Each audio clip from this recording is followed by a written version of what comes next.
এক গ্রামে বাস করত রফিক নামের একটি ছেলে। সে ছিল গ্রামের সবচেয়ে অলস লোক। সে এতটা অলস ছিল যে কাজকর্মের কথা শুনলেই তার শুধু ঘুম পেত। তার মা তাকে বলতো, রফিক তুই না খেয়ে মরবি। কিন্তু রফিক বলতো, মা, মরলে তো আর খাটতে হবে না।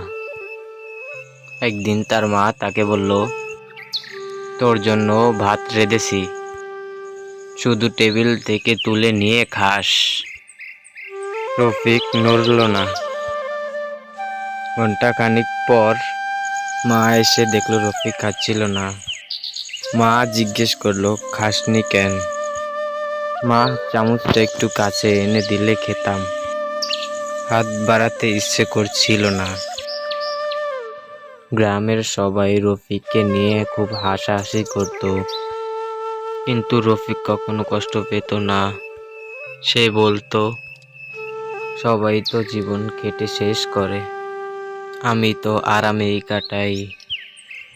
তাহলে কে বেশি বুদ্ধিমান? বন্ধুরা কমেন্ট বক্সে কমেন্ট করে জানাবেন।